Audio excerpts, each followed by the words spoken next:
Hello everyone, I'm Andra. I'm super happy to have the chance to talk to you about sleeping. Sounds like a bit of a boring topic, but I promise it's going to get interesting. I feel super awkward talking by myself to a camera, so I'm just going to imagine that I'm in a virtual room filled with super hyped youngsters that want to take over the world. And I'm pretty sure that all of you are right in this vibe. So I'm looking forward to meeting you after this recorded session and have a bunch of questions for me. Before we get started, please, I'm going to give you like 20 seconds because I know you're super fast. Just find a pen and paper because we're going to do a few things. We're going to get a little bit practical today. And I want to make some assessments with you. So pen and paper now. While everyone is getting pen and paper, I'm going to tell you that I've been working in HR for like 12 years now. And for the past 4 or 5, I'm having a lot of things to do with youngsters such as yourself. I actually have an HR school and I'm helping youngsters from all over the country to find their professional identity, meaning that I do believe that in each and every one of you, there's a specific profession that lies in there, waits to be taken out to surface, and that will only happen if you discover your true identity in life. With that being said, I'm super grateful to be able to help you guys to take better care of yourself so you can take better care of the world we're going to live in. I hope everyone got their pen and paper. I hope you're ready. Make sure that whatever you hear from me today and you just don't understand, since this is a recorded session, you just write it down, and when we get the live interview, shoot, I'm all yours. In order to get to the point where we're going to talk about sleeping, which is a bit ahead, like 30 minutes from now, I want us first to go to the idea of practicing self-care. In order for us to get to the point of talking about sleeping, we need to understand why should we be getting there. We should be very preoccupied of caring about ourselves. And when we do that, this practice of self-care comes in hand. And I want us to look at it today because I know you've all been living in this world where you're constantly asked to please somebody else. Your parents want you to have the highest grades so that they can be happy and proud. Your teachers want you to have the highest grade because that will make them good teachers because, of course, you're a good student. And your friends want you to show up when they need you. Your family wants you to do whatever they want you to do so that they can be proud that they raised the proper kid. So as you see, there's a ton of expectations from you. And it's all good. I understand everyone, but I think that you guys are getting lost in the process. So what I'm saying is that, okay, let everyone have their expectation. It's their problem, not yours. You have to just focus on yourself. You're not here to make other people happy by living their ideal life. You're here to make yourself happy by living your life, your ideal idea of life. And of course, if you are okay, if you are aligned with yourself, if you become the best version that you can be, I promise everyone around you is going to be happy as well. So you see, we're taking care of you so you can take care of others. It's actually not that selfish at all, right? So just to get started, practicing self-care is just going to help you take care of yourself, especially in these crazy times we're living because, oh, Jesus, they are super crazy. But before we talk about how nuts the world is lately, I want to tell you a bit secret about your brain. It's not that much of a secret, but take it as it is and use it for the entire presentation today. Your brain operates best when it has predictability in front of it. So if we find ourselves in a situation where our brain doesn't have certainty, he kind of freaks, you know? He's like, what should I do next? My only mission is to protect you, human. I have only one mission in this world. I'm like a trained SEAL soldier. I need to keep you alive. But there it is, the situation where I honestly don't know what's going to happen. So how am I going to react to this? So what your brain does in situations like this is like he goes and accesses the archive. what have we done before in situations similar to this one? And we should react just the way we used to react before, because what we did before kept us alive. So I don't care if it's right or wrong, if it's moral or not. I'm just going to make my human do this because he's going to stay alive by the end of the situation.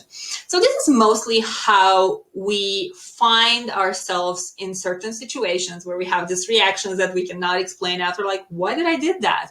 I don't want to do things this way. That's not me. Why do I react like this? I want to be a different kind of person. Well, there you go. We tend to do what is familiar to us. We tend to seek what is familiar to us, because what is familiar, it means it's safe. We've been there before, we've done it, and we're going to survive it. So just keep that in mind for the entire presentation today. Our brain really likes certainty. It's like its cozy couch where he sits the best.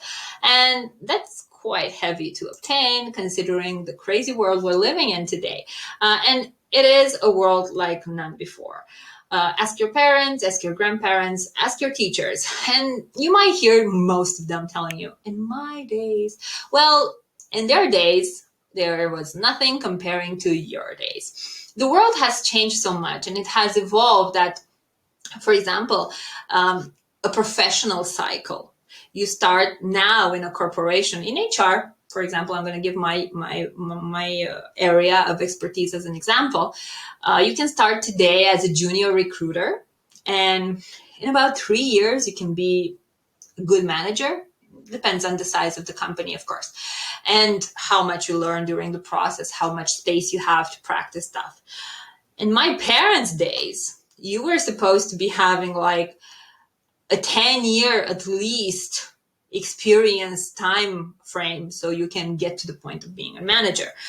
We live in a world where we change like 5 careers in a lifetime, not 5 jobs, 5 careers, 5 areas of expertise. If I look at me, I've been a journalist, I've worked in tourism, I worked in HR, in marketing, in hospitality, and I do now work in this training, learning and development area, right? I'm a coach, I'm a trainer. So it's crazy. I've changed like a lot of jobs until now, and I'm just 34. So I don't know what's going to come after me.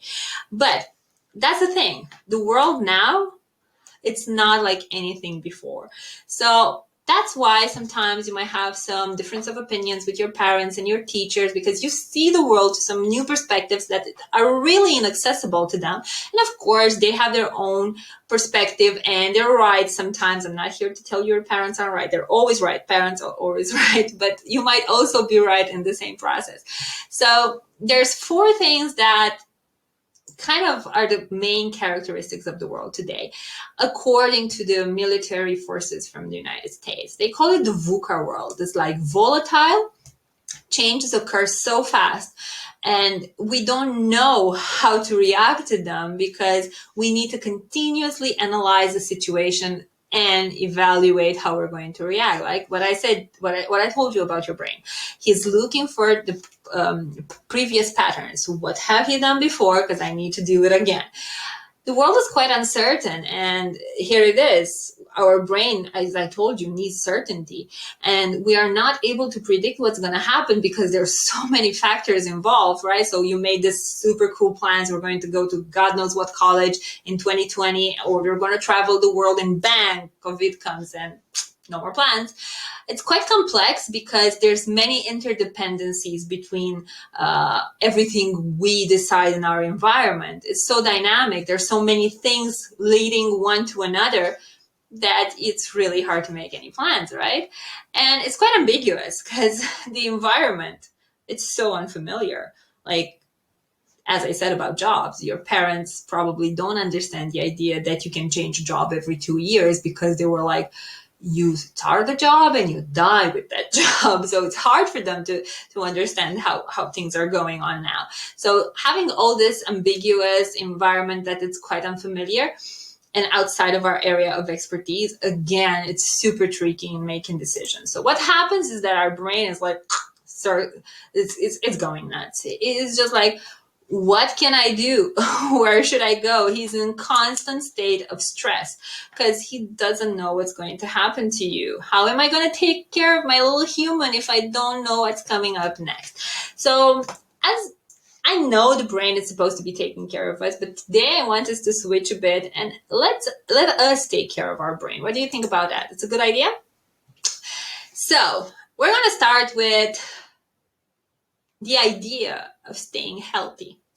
But you see, when we talk about staying healthy, most people think like, I don't eat McDonald's, I don't drink Coca-Cola, or I do, but then I go jogging, so I eliminate all that.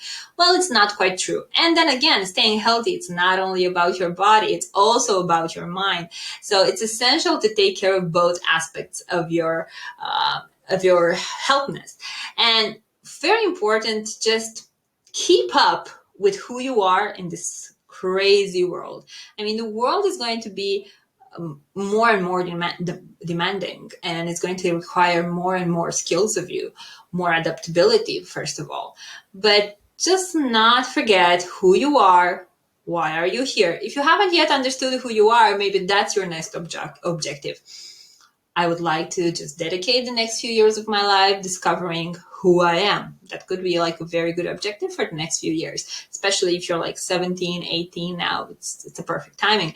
So taking good care of ourselves also means that we can take care of others, but it also means that we're giving ourselves access, not to just simply get by every day, but just thrive at life and grow and own it. Don't let life happen to you. Decide how your life is going to unveil in front of you. And as I said, I want us to talk about self-care today. And self-care is basically an activity where we actively choose to take care of our physical, mental, and emotional well-being. Actively choose. So most of us have not been raised in families where we've seen like very strong habits of taking care of ourselves. I, for one, I have not seen it. I have seen my mom overworking herself. I have seen my mom being cheap when it came to buying things for her or going to the doctor or like literally anything that could improve her life. I haven't seen her doing it. So it was really hard for me to understand that this is important. And I'm so happy that you guys as a community, as a group of people have access to this kind of information. If I would have known that all these things at 16, Jesus, I would have been now on top of the universe. But still, I'm so happy there is time for you to just discover things and make your time worth on this planet. So self-care, actively choosing to take care of us. And how are we going to do that? Well, it's important to practice self-care, first of all, because it helps us raise our self-esteem. If we raise our self-esteem, our confidence level is boosting. And if we do that, we're going to have a better mental state all the time because we're going to be confident. I'm sorry. We're going to be confident that no matter what happens with this world, we're going to be okay because we're very confident in our own forces of facing the world around us, no matter what it brings to the table. And having a good work-life balance is quite important in this case because I see, of course, many of you are probably still in school. Maybe some of you already have some part-time jobs and you're going to grow. You're going to see this I don't even know how to call it. It's a trend, but then again, it's a toxic habit. You're going to be swept away by work. You're going to love working at some point. You're going to find these awesome environments with crazy, cute, cool people that you're going to share values, ideas, and you're going to love being creative and just being somewhere where you make a difference. And it's going to be awesome, but you might also go on a slippery slope and find yourself working yourself out, overworking yourself and going into burnout. So I need you to keep this in mind. We need to make healthy choices, not only when it comes to eating, when it comes to relationships, but also when it comes to work. We need to have a healthy relationship with our work. I know it's not the time yet because you're still in school, but just keep that in mind. Put it in the back of your head, and 5 years from now, take it out when you're going to start your jobs, okay? So I need you to look at the areas of self-care. There's 4 of them, and I want us to go through each and every one of them. And this is the moment when you take the pen and paper out. Just bring it out and get ready to deep dive a little bit into your life, because I want us to do a self-assessment and see exactly where are you now in terms of taking care of yourself. So the first area that we're going to score is the mental self-care area. On a scale of 1 to 10, how much do you take care of your mental self-care? Like, mental self-care means that we're practicing mindfulness, we're practicing meditation, we're helping ourselves to get connected with our inner selves, we're helping our mind get a timeout, just get a little bit of a break, right? How do you make sure you are helping your mental state? What are you doing for this now? On a scale of 1 to 10, how happy are you with the efforts you're doing? Maybe you're a 5, maybe you're a 6, maybe you're a 9. Just put it there. Just be honest. You're not lying to me, or it's just an exercise. And then let's switch to the next area. We're going to see at the end what we're doing with all this scoring. What about your emotional well-being? On a scale of 1 to 10, where do you feel you are at the moment? Are you in contact with your emotions? Are you accepting them? Do you understand that when you're sad, you're feeling sad? You're not a sad person. Do you understand that you are not your emotions? They're just states you're having, and you have to live through them. You have to accept them and heal if there's something negative there, and just let them go. On a scale of 1 to 10, how much are you taking care right now of your emotional well-being? Okay, if you're one of those persons that dismisses emotions, like when you're super mad, you're just like, I'm going to eat an ice cream and that's going to be off the table, then you just have to put yourself like at a 2 or 3, right? So we're super honest in this area. But then again, do not blame yourselves if you're one of those people. Because basically what you're doing is just you're repeating the behavior you've learned when you were kids. Because you were kids, you were going out, you were like maybe breaking a knee or something, like hitting yourself when you were playing. And then mom came, you were crying, and you were like, oh, I'm in pain. And she was like, there's nothing. Don't cry over anything. Come on, let's just get over it. Boys shouldn't cry. That's especially with boys. I hear it a lot, right? So that means dismissing emotions. And I don't want you to do that, because living your emotion is the healthy thing we should do. Now let's go to physical well-being. Do you take care of your physical body? How do you keep it healthy? On a scale of 1 to 10, how happy are you with how you take care of your body? Attention at how happy you are with your body. How happy are you with how you take care of it? And how your body looks is going to probably be a direct consequence of how you take care of it. And social well-being. Are you connected? Are you truly connected? I don't mean I'm in 5 WhatsApp groups, 10 Facebook groups, 1 on LinkedIn, and God knows what other network games we're playing. No, I'm really talking about connection. Are you connecting genuinely to friends and family? Do you talk about deep topics? Or is it just like hi-bye kind of friendships? On a scale of 1 to 10, how happy are you with the level of social wellness? Good. So by now, you should have these ratings. It's like we're back in school, right? So just look at them, pay a lot of attention, and check which one is the smallest score. Where is it? Is it like a 5, a 6, a 7? And which of these areas is the one that suffers?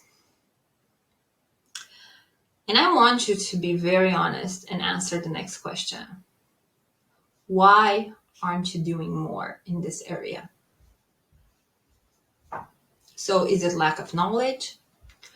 Is it lack of care? Maybe you don't care about you that much. Yeah, you're not in that point where you have a high self-esteem. Is it lack of time? why aren't you taking better care of this area? And again, I want you to be super honest.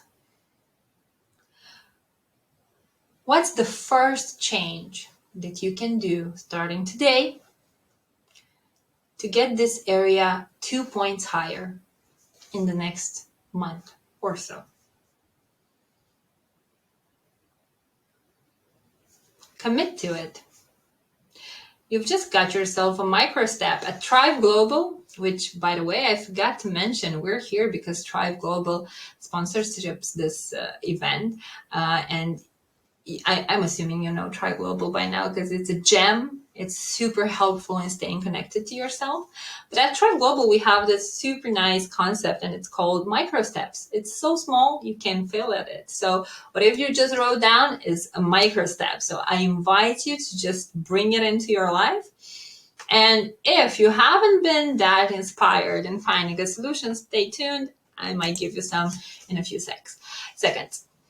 So we have mental self-care, the first part of the program. And it means taking care of your mind. And how you can do that, here are a few tips. Set yourself a routine. Make sure that you schedule time for whatever you want to do with your brain. You want to make it study, schedule time for it. Do you want to get online classes, review lessons, do your homework? Make sure you make a routine for it. It's like in this time frame from 10 to 3, I don't know, every day, this is my mental self-care moment. I'm giving my mind time to learn, but not only learn, I also want my mind to get rested. So I'm going to take breaks during the day, as many as I need. It's like 10 minutes break every hour. It's perfect. But what I mean by a break, I don't mean like take a break from studying and go on Facebook. No, I seriously mean a break. Like, how can you just let go of everything? And I'm going to give you a really nice exercise. It takes like about 2 minutes if you want to do it. You just go into a corner where you're a bit relaxed. You just sit on a chair. You don't have to like do any yoga poses. Just sit comfortable. And it's called the exercise of doing nothing. Yep. This is it. I'm going to ask you to exercise doing nothing. So just take for 2 minutes, put your alarm set, put it next to you, and just sit on the chair and think to yourself, my one and only goal for the next 2 minutes is to do nothing.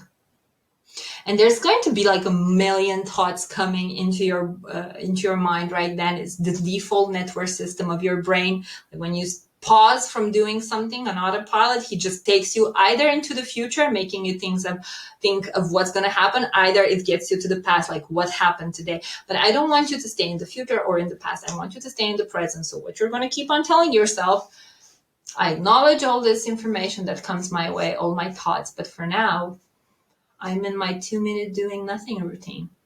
So just do nothing for 2 minutes, and tomorrow just do it for 5, and then do it for 10. And there you go. You've just got yourself a meditation practice, and it's not as hard as it seems. And if you want to spice it up a bit, just bring a little bit of mindfulness, take some mental relaxing activities during the day.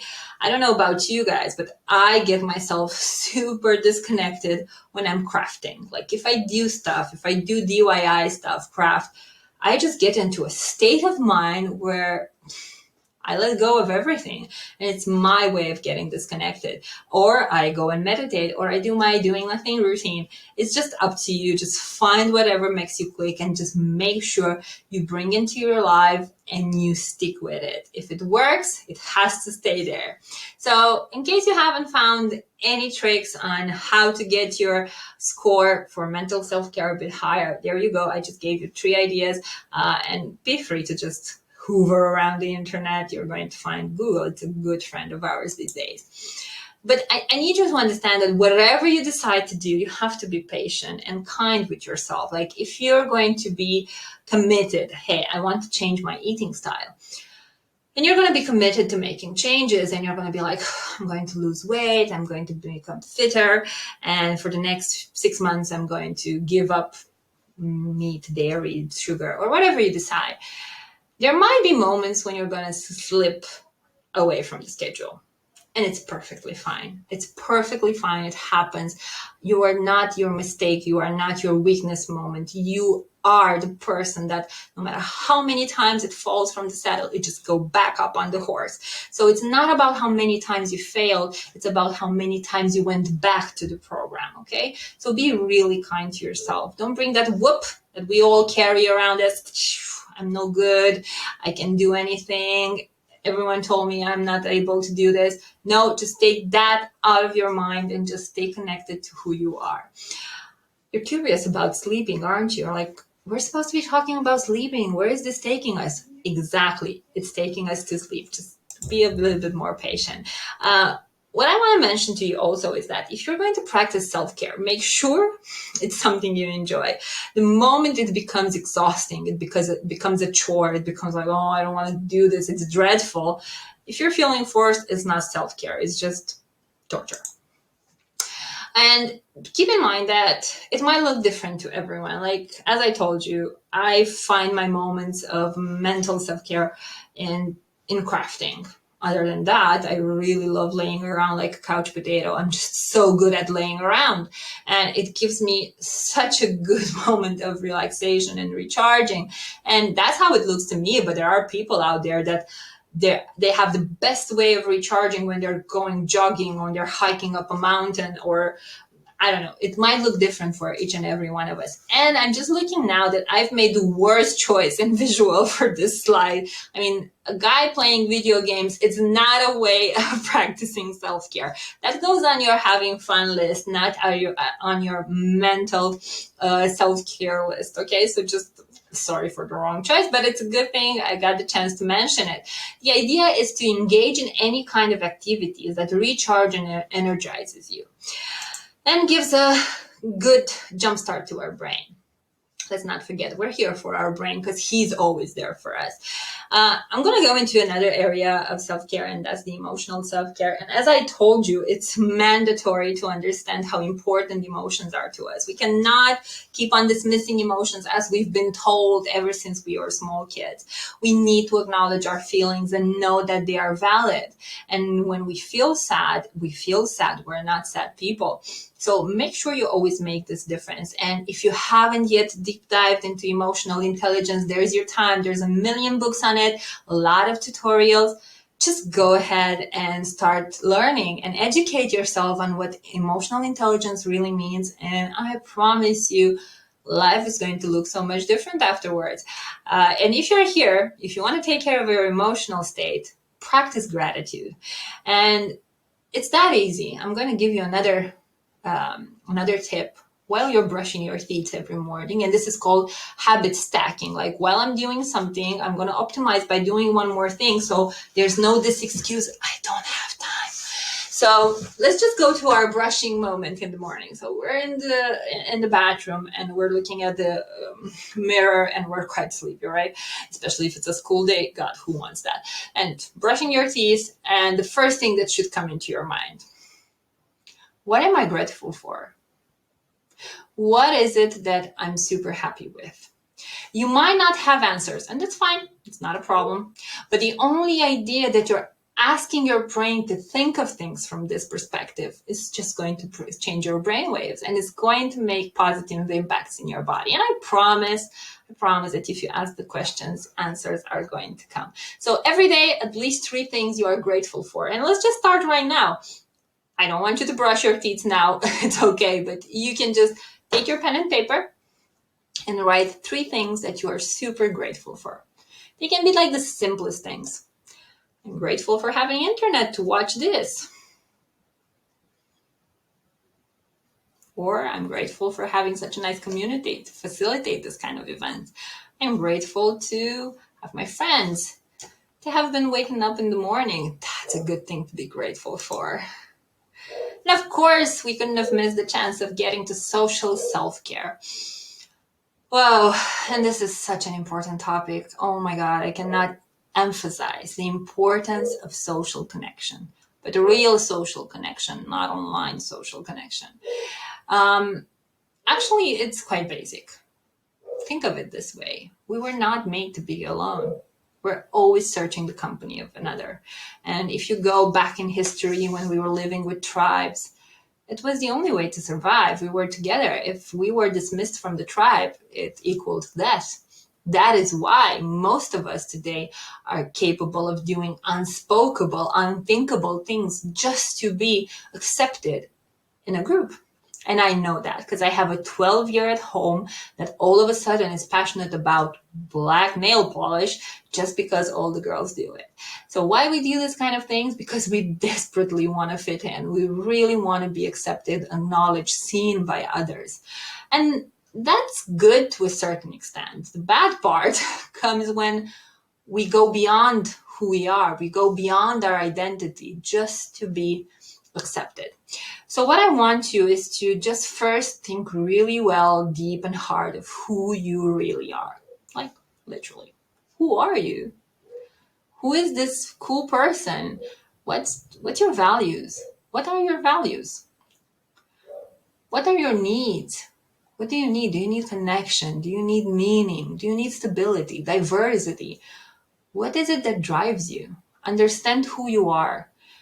And I'm not going to tell you to just label yourself as an introvert, extrovert, ambivert. I'm just going to ask you to be true to yourself. And when you're in a situation, first of all, just ask, is this good for me? Is this decision taken in my best interest? Why do I decide to do whatever I do? And look at all your connections from this perspective. Are these friendships good to me? And I know it's a really tricky age, guys. When I was your age, I made the worst possible decisions. So I really want you to make the best ones. I've never ever asked myself, what's good for me? Why do I do this?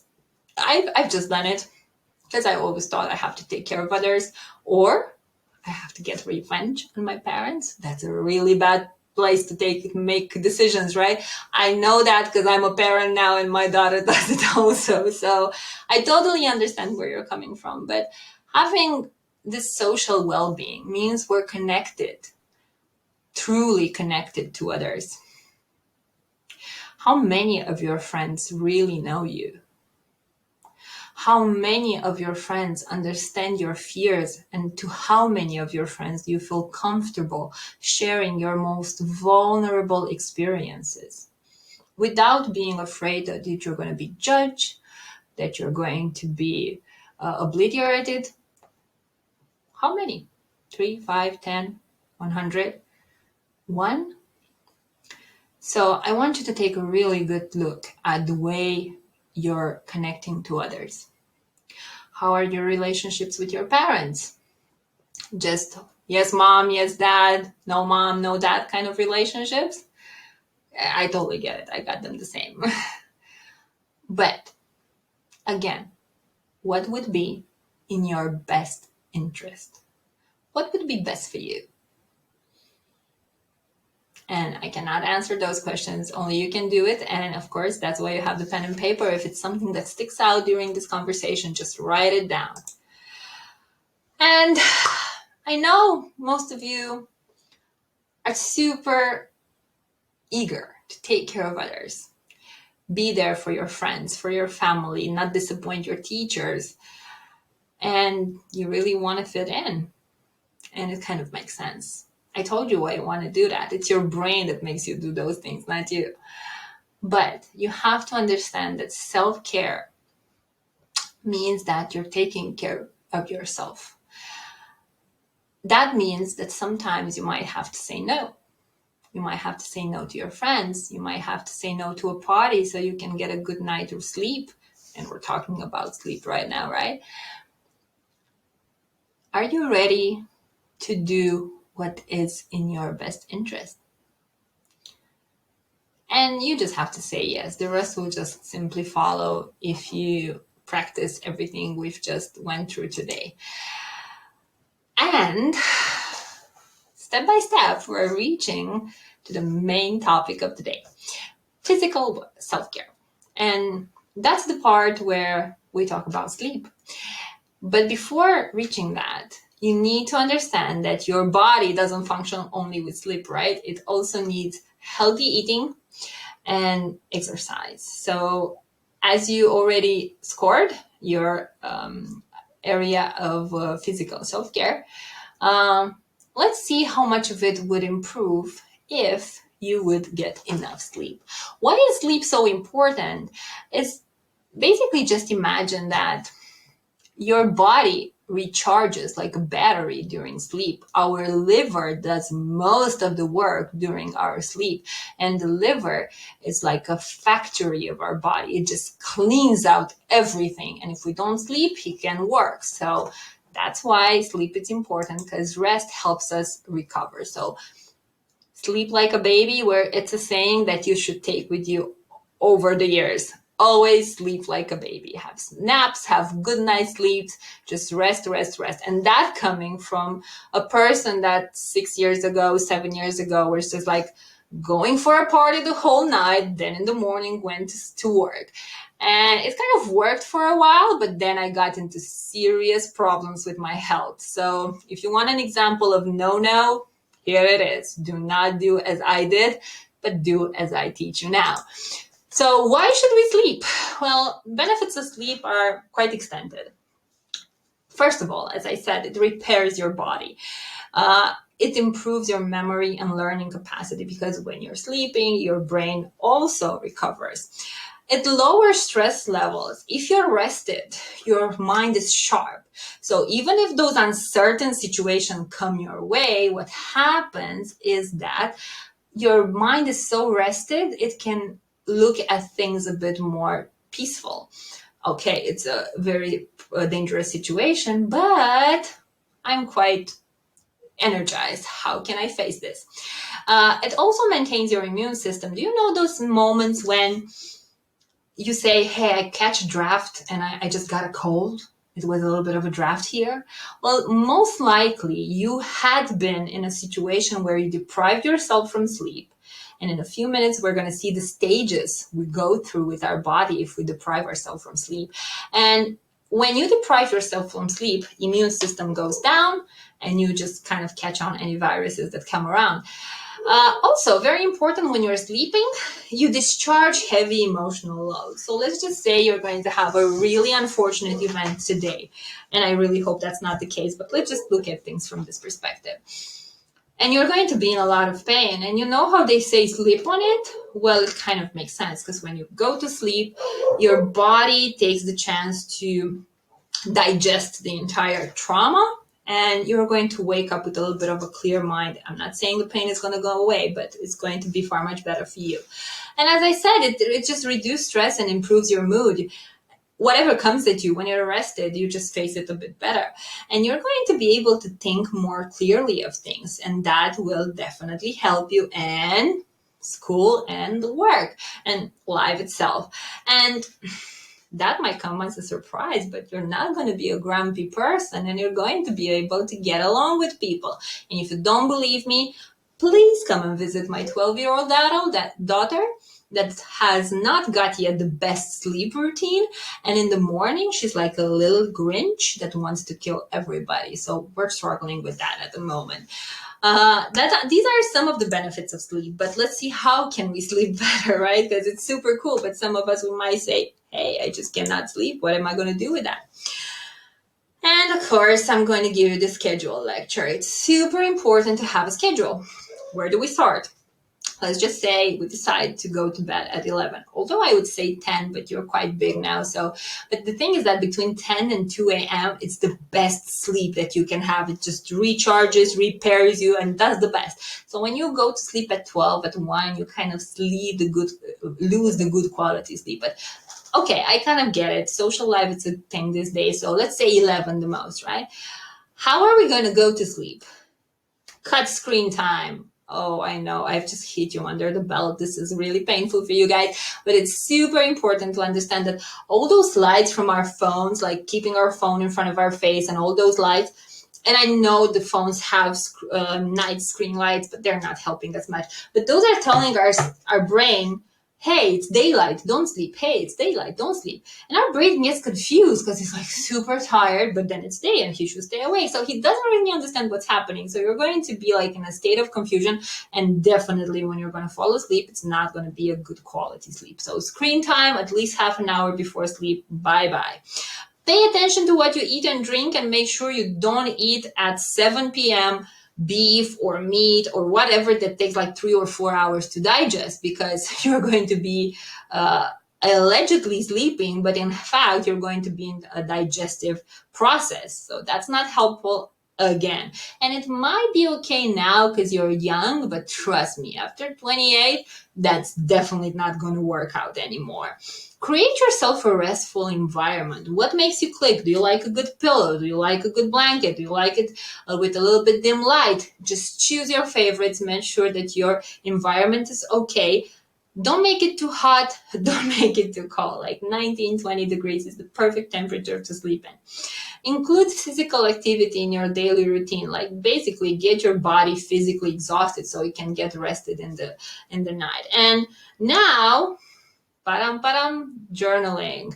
And you're going to be like, what? I want to sleep. Why would I write things? Well, what's happening is that most of us do all these things I just said before, and we're going to be like, I still can't sleep. My mind is very busy. I'm thinking of a lot of things at once, and I can get it. It's normal.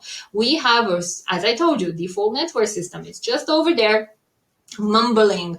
In meditation they call it the monkey that's super busy every day chatting and talking in our mind, and we have to put it to rest. And how we do that, we take a notebook and we keep it by the bed, and of course a pen, and every night before you go to sleep, just write everything that's in your head, like literally. I have to do this, I have to do that, I haven't called my grandma, I forgot to pick up my laundry. Everything that is on your mind, just write it down, and it becomes your to-do list for the next day. And what you have to do the next day, it's cross off from the list, at least a few of them.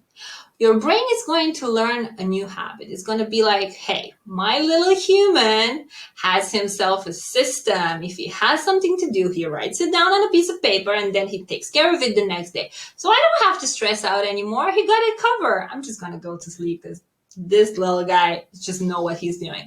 So journaling is what's going to help your mind be at ease in the nighttime so you can get the rest that you need.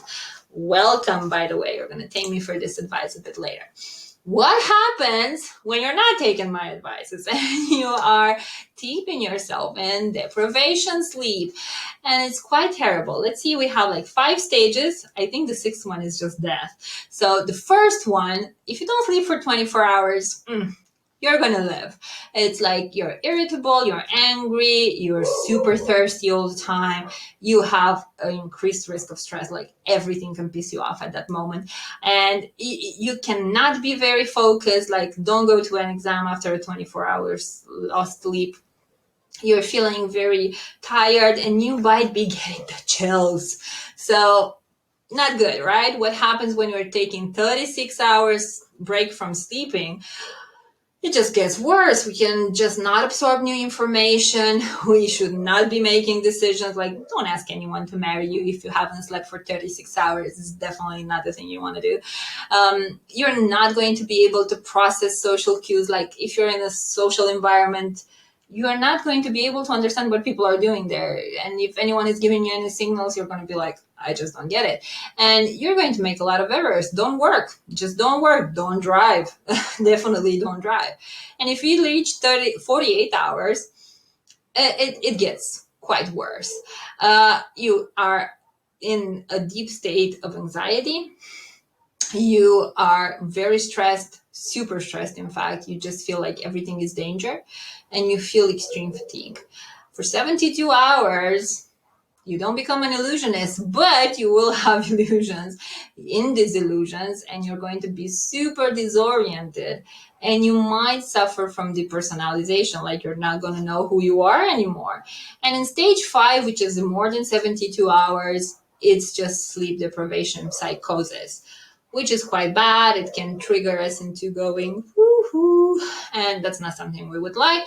The thing is that normally you should be recovered if you take a lot of sleep. So the good part about sleeping is that if you deprive yourself from sleep today, you can just take it back. But if you deprive yourself from sleeping today, it will take about 4 weeks to recover. So the good news is you can recover. The bad news is that it takes a lot of time. And if you do that on a regular basis, like you cut sleep, what you're going to do is that your body is going to have damages in long term. So your liver is going to get really affected, not today, not tomorrow, not next month, but in about 4 or 5 years from doing this on and on, your liver is going to feel it. So this is what's happening when you have sleep deprivation.